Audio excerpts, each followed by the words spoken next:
ஓம் ஸ்ரீராம ராம ராமேதி ரமே ராமே மனோரமே சகசிரநாம தத்துல்யம் ஸ்ரீராம நாம வராணனே. உலகம் யாவையும் தாமுழா வாக்கலும் நிலைபெறுத்தலும் நீக்கலும் நீங்களா அழகிலா விளையாட்டுடையார் அவர் தலைவர் அன்னவர் சரண் நாங்களே. எத்திர எத்திர ரகுநாத கீர்த்தனம் தத்திர தத்திர கிருத்தமாஸ்தகாஞ்சலிம் வாஷ்பவாரி பரிபூர்ணலோச்சனம் மாருதிம் நமது ராட்சசாந்தகம். அஞ்சிலே ஒன்று பெற்றான் அஞ்சிலே ஒன்றை தாவி அஞ்சிலே ஒன்று ஆறாக ஆரியர்க்காக ஏகி அஞ்சிலே ஒன்று பெற்ற அணங்கை கண்டு அயலாரூரில் அஞ்சிலே ஒன்றை வைத்தான் அவன் எம்மை அழித்துக் காப்பான்.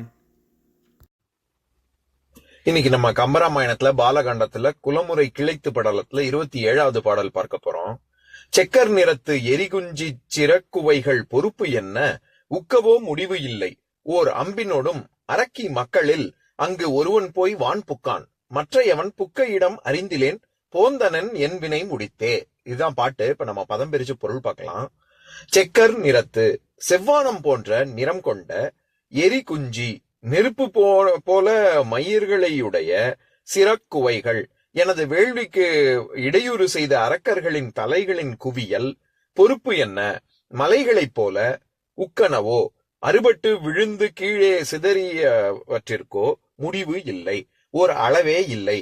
அங்கு அப்போது அந்த இடத்தில் அரக்கி மக்களில் ஒருவன், அத்தாடகையின் மைந்தர் இருவருள் ஒருவனான சுபாகு, ஓர் அம்பினோடும் ராமன் எரிந்த அம்பு தைத்த மாத்திரத்தில் போய் வான் புக்கான், உயிர் நீத்து வானுலகம் சேர்ந்தான்.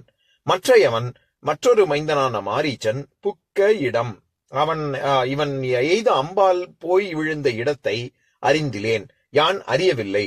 இவ்வாறு இடையூறு அகப்பட்ட பின்பு என் வினை முடித்து என் வேள்வியை நிறைவாக செய்து முடித்து போந்தனன் இங்கே வந்தேன். இப்ப நம்ம இந்த பாட்டுல இருக்கக்கூடிய நயங்களை பார்க்கலாம். அதாவது சென்ற பாடல் அலை உருவ கடல் உருவத்து ஆண் தகைதன் நீண்டுயர்ந்த நிலை உருவ புயவலியை நீ உருவ நோக்க ஐயா அப்படிங்கிற பாடல் பார்க்கும்பொழுது ஒரு விஷயத்த சொல்ல விட்டுட்டேன். நம்ம அதாவது இந்த சொல்லணி வச்சு கம்பர் உருவங்கிறதுக்கு 9 விதமா பொருள், வெவ்வேறு பொருள் வரக்கூடிய விதத்துல ரொம்ப அழகா சொல்லியிருந்தாருன்னு பார்த்தோம்ல. கம்பர் நினைச்சா 10,368 பாட்டு கம்பராமாயணம் முழுக்கவுமே சொல்லணி வச்சு ஒவ்வொரு வார்த்தைக்கு வேற வேற அர்த்தம் போட்டு எல்லா பாடலுமே அந்த விதத்துல பண்ண முடியும். நான் அப்புறம் யோசிச்சு பார்த்தேன், ஏன் இந்த பாடலுக்கு மட்டும் அப்படி, அதாவது வில் அந்த திறத்தை விளக்குறதுக்கு ஏன் இந்த பாட்டுக்கு மட்டும் இதை பயன்படுத்துறாரு, இந்த யுக்தியை பயன்படுத்துறாரு அப்படின்னு யோசிச்சதுல எனக்கு என்ன தோணிச்சுன்னா, அதாவது ராமனுடைய ஒரு அம்பு எதெல்லாம் ஊடுருவி செல்கிறது, எல்லாத்தையும் இங்க உருவி அங்க உருவி எல்லாம் மரம் மலை எல்லாத்தையும் உருவி போகுது இல்ல, அந்த மாதிரி என்னுடைய ஒரு வார்த்தை, நான் தமிழ்ல ஒரு வார்த்தை உருவி அப்படிங்கிற சொல்ல வச்சு எங்கெங்கெல்லாம் நான் தொடுக்கிறேன் பாரு அப்படின்னு, எப்படி வல்வில்ல ராமன் இருக்கானோ அந்த மாதிரி கம்பன் நான் சொல்லில் வல்லவன் அப்படின்னு நிரூபிக்கணுங்கிறதுக்காக இந்த மாதிரியான ஒரு பாடலை குறிப்பா தேர்ந்தெடுக்கிறதுக்கு காரணம் அது அப்படின்னு எனக்கு தோணுச்சு. அதை சொல்லணும்னு நினைச்சேன், அதை விட்டுட்டேன். சரி, நம்ம இப்ப இந்த பாட்டுக்கு பார்க்கலாம். அதாவது இங்கேயும் ராமன் எப்பேற்பட்ட வில்லாளி அப்படிங்கிற விஷயம்தான் வருது. அதாவது மாரீச்சன் சுபாகு இவங்க 2 பேரும் வேள்வி நடக்க விடாம எப்படி தடுத்தாங்களோ அதை ராமன் எப்படி அந்த இடையூரை களைந்து வேள்வியை வெற்றிகரமாக முடிக்கிறதுக்கு எப்படி உதவி செய்தான் அப்படிங்கிற பாடல் தான் இது. இதுல அவர் எதிர்த்து வந்த அரக்கர்கள் தலைகள் எல்லாம் துண்டித்து எப்படி மலையாக குமித்தான் அப்படின்னு சொல்ற இடத்துல சிறக்குவைகள் பொறுப்பு என்ன அப்படின்னு சொல்றாரு. பொறுப்பு அப்படிங்கிறதுக்கு பல பொருள் இருக்கு. அதாவது மலை அல்லது ஒரு பக்கமலைனா நம்ம கிளிஃப்னு சொல்றோம்ல, மலை உச்சியில இருந்து அந்த ஒரு மலையோடைய ஒரு ஸ்லோப், அது இல்லாட்டி குறிப்பாக கொல்லிமலையையும் பொறுப்புன்னு சொல்லுவாங்க. அதனாலதான் குறிஞ்சி நில தலைவர்களை பொறுப்பன் அப்படின்னு சொல்லுவாங்க. இந்த இடத்துல பொறுப்பு அப்படிங்கிறது மலைங்கிற பொருள்ல தான் வருது. அது மலை மாதிரி அரக்கர்களுடைய தலைகள் குவிந்து ஒரு குவியல் மலை மாதிரி அளவுக்கு இருந்தது, பொறுப்பு என்ன அப்படின்னு சொல்றாரு. உக்கவோ முடிவு இல்லை. உட்குதல் அப்படின்னா அது ஒரு கீழே அறுபட்டு உதிர்ந்து இருக்குன்னு சொல்றோம்ல நம்ம, அது உட்குதல் அப்படிங்கிற சொல்லேன்னு தான் வந்திருக்கு. அது அறுபட்டு கீழே விழுந்ததுக்கு முடிவே இல்லை, அது பாட்டுக்கு எண்ணில் அடங்காத தலைகள் குவிந்து கிடக்கு அப்படின்னு சொல்றாரு. இதுல 2 பேர் இருக்காங்க. ஒன்னு சுபாகு, அவன் அம்பு பட்ட மாத்திரத்திலேயே அவன் உயிர் போயிடுச்சு, அதனாலதான் வான் புக்கான் அப்படின்னு சொல்றாரு. இன்னொன்னு மாரீச்சன், அவன் வந்து போன இடமே தெரியல அப்படின்னு.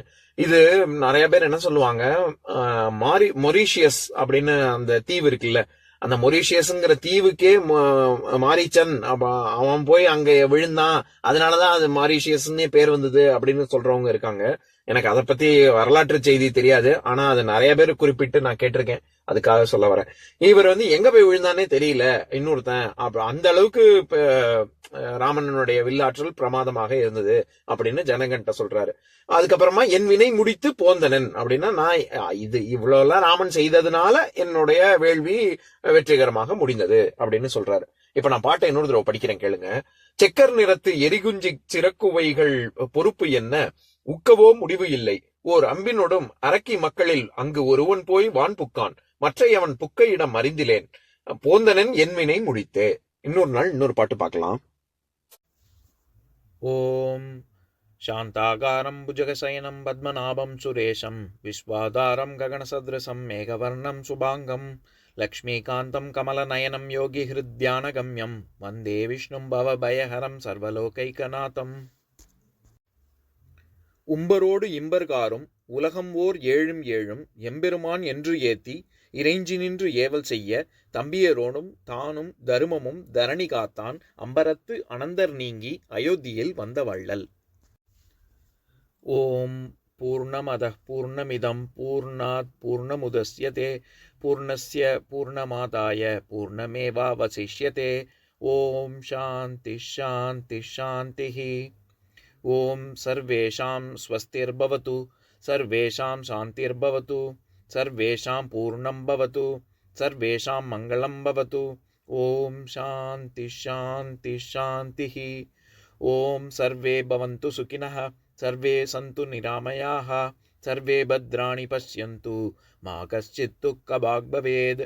ஓம் சாந்தி சாந்தி சாந்திः.